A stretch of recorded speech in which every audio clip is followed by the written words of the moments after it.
Penting kami sampaikan, setidaknya hadis-hadis seputar pertengahan Sya'ban kita bisa dapati ada satu yang kualitasnya sahih, ada satu yang kualitasnya dhaif, dan selebihnya umumnya palsu.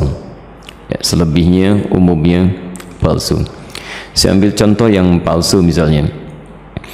Anda bisa temukan ini di kitab Ibnu Majah. Kalau punya kitabnya Sunan Ibnu Majah jilid pertama halaman 421, atau di Sunan Al-Baihaqi Syu'abul Iman jilid ketiga halaman 387, atau kalau Anda memiliki kitab Silsilah Al-Ahadits Ad-Dha'ifah karya Syekh Muhammad Nasiruddin Al-Albani, Anda bisa temukan di nomor hadis 2132. Baik, riwayat ini disampaikan oleh seorang bernama Ibnu Abi Sarba.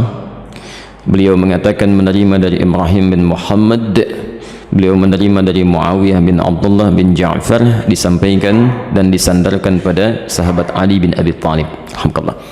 Hadisnya barangkali sangat populer, pernah Anda dengar. Idza kanat lailatun nisfi min Sya'ban, jika telah tiba malam pertengahan bulan Sya'ban, atau malam atau di hari pertengahan Sya'ban, faqumu lailaha, maka hidupkan malamnya dengan banyak menunaikan salat, wasumu naharaha, dan siangnya lakukan dengan puasa. Faman min mustaghfirin, maka siapapun yang bermohon ampunan kepada Allah, maka Allah akan mengampuni orang yang memohon ampunan itu. Pernah dengar hadis ini? Nah, itu statusnya palsu ya. Hadisnya palsu. Hadisnya palsu. Cacat palsunya ada pada seorang bernama Ibnu Abi Sarbah, orang pertamanya. Ini dinilai oleh para ulama hadis sebagai orang yang sering memalsukan hadis. Adapun yang dhaif Anda bisa temukan di Asnal Matalib jilid pertama halaman 84. Itu disandarkan pada Aisyah radhiyallahu anha, bahwa satu kali beliau kehilangan Rasulullah sallallahu alaihi wasallam di malam pertengahan Sya'ban. Faqadtu Rasulullah sallallahu alaihi wasallam, dan itu bagian Rasulullah menginap di rumah beliau. Ya, diduga beliau sedang ada di tempat istri yang lain. Dicari oleh Aisyah, ternyata sedang ditemukan di Baqi. Ya, beliau sedang berdoa kepada Allah Subhanahu wa taala agar sekiranya Allah berkenan mengampuni para muslim yang telah wafat di pemakaman Baqi.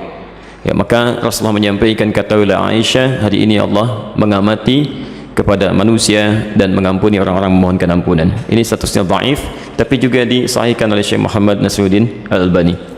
Yang sahih itu riwayat Abu Musa Al-Ash'ari. Abu Musa Al-Ash'ari Anda bisa temukan di Silsilah Al-Hadits As-Sahihah, alhamdulillah, karangan Syekh Muhammad Nasiruddin Al-Albani, nomor hadis 1144.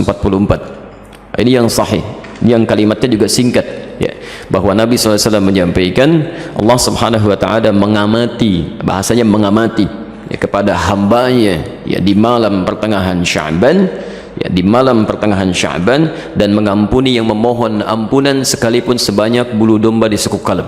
Nah, itu yang sahih ya. Ini sebetulnya semakna dengan hadis-hadis qudsi yang disampaikan orang pertamanya 31 orang sahabat senior, dan itu biasa keutamaan-keutamaan malam. Misal yanzilu rabbuna tabaraka wa ta'ala, Allah kemudian ya menghamparkan rahmatnya ke langit dunia kepada hambanya setiap sepertiga malam. Itu tiap hari itu ya, sepertiga malam ya.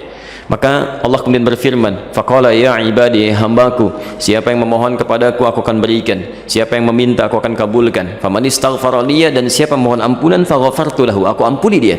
Itu tiap hari, tiap hari. Jadi kalau Anda nggak minta itu rugi, dan hadisnya qudsi ya. Dan khusus untuk malam Sya'ban ya, hadisnya berbeda seperti tadi kami sampaikan dari Abu Musa Al-Ash'ari, itu dimulai di malamnya. Kalau tiap hari di penghujung malam. Nah, jadi ini yang sahih. Dan amalannya Nabi tidak menyebut spesifik. Karena itu sahabat itu banyak beramal saja ya. Ada yang kemudian salatnya qiyamul lail, yang tahajud ya. Ada yang banyak beristighfar, macam-macam. Dan tidak ada amalan spesifik. Nah, jadi kalau misalnya ada amalan-amalan spesifik menunjukkan di malam itu ya, itu sesungguhnya hadis-hadis yang disepakati oleh para ulama itu hadis palsu. Misal hadis yang mengatakan bahwa bangun di malam Sya'ban, tunaikan salat sekian rakaat, dibacakan dengan qul huwallah di awalnya dan sebagainya. Itu saking palsunya hadis itu, di kitab hadis palsu aja nggak ada. Ya, saking palsunya itu nggak ada. Ya. Itu dimunculkan kemudian. dan disandarkan pada tabi'in bernama Khalid bin Ma'dan yang hidup di Damaskus pada saat itu. Beliau tidak melakukan itu, beliau hanya menunaikan salat-salat sunnah malam gitu ya, qiyamul lail, tahajud, itu yang ditunaikan. Cuman orang salah menduga gitu ya. Jadi kalau anda ingin hidupkan malamnya dengan ibadah-ibadah sunnah, silakan saja, boleh qiyamul lail, tahajud, baca Quran, istighfar, itu standar biasa dan ada keutamaan di situ. Kalau siangnya ingin puasa, boleh puasa ayyamul bid. Masya Allah, sekarang kan merangkai itu, Kamis tanggal 12 kan kemarin, Jumatnya 13, Sabtu 14, sekarang 15, antum masih boleh puasa ya, sekali khair. Baik, jadi sah-sah saja kalau siangnya ingin puasa, tapi jangan disandarkan pada keterangan-keterangan hadis yang bermasalah ya. Termasuk ada yang fenomenal itu ya, jadi zaman dulu nggak ada, sekarang ada tuh ya, bahwa pada saat pertengahan Sya'ban buku amalan manusia ditutup ya. Pernah dengar itu? Baik, kalau ditutup artinya amalan kita nggak dicatat karena ditutup. Di antum bebas saja lakukan apa aja tuh karena nggak dicatat tuh ya. Mau pinjam handphone teman, mau ngambil sandal di Baitur Rahim karena nggak dicatat tuh ya, karena ditutup ternyata nggak dicatat. Dan mustahil buku catatan amal seorang hamba ditutup kecuali dia telah wafat. Dia telah wafat. Dia ditutup tuh setelah wafat. Kalau dia masih hidup, dia pasti terbuka, masih terbuka dia, dan semua akan ditulis dan ditampakkan di akhirat nanti. Dalilnya sahih, faman ya'mal mithqala dzarratin khairan yarah, siapa yang berbuat satu kebaikan akan ditampakkan sekecil apapun ya, wa may ya'mal mithqala dzarratin syarran yarah. Yang ada hanyalah pena yang diangkat, yang tidak dituliskan, itu pun bukan di pertengahan Sya'ban atau bahkan di Ramadan, bukan, hanya dikhususkan pada 3 golongan tertentu. Rafi'al qalam an thalathin kan, atau an thalatha, diangkat pena, tidak dituliskan hisabnya dari 3 golongan. Anis sabiyyi hatta yahtalima, dari anak kecil sampai dia balik.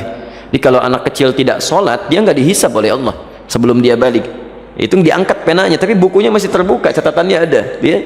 Baik. Kemudian siapa lagi? Wa anil majnuni hatta yufiqa, ya, anil majnuni hatta yufiqa, dari orang yang terganggu ya kesadarannya, baik sampai dia sadar kembali, yang disebut tidak waras dan sebagainya gitu ya. Baik. Nah itu tidak dihisab, tidak dihitung. Jadi kalau dia naik misalnya ngambil mangga anda, dia lempar, kemudian dia ambil mangganya, anda nggak usah marah karena Allah pun nggak hisab ya, Allah tidak hisab, jelas ya. Nah, karena dia melakukan amalan berdasarkan bukan karena kesadarannya. Dan yang terakhir, anin naimi hatta yastaiqidha, ya, dari orang yang tidur sampai dia bangun.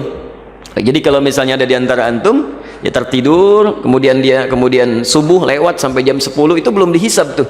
Nah saat bangunnya di situ dia tempat sholatnya ya, tapi bukunya tetap terbuka, nggak ditutup ya. Kalau ditutup artinya sudah meninggal dunia, sudah selesai. Baik. Dan tidak ada kerjaan malaikat nutupin buku, dibuka lagi tuh ya. Tolong tanyakan kapan ditutupnya, kapan dibukanya tuh.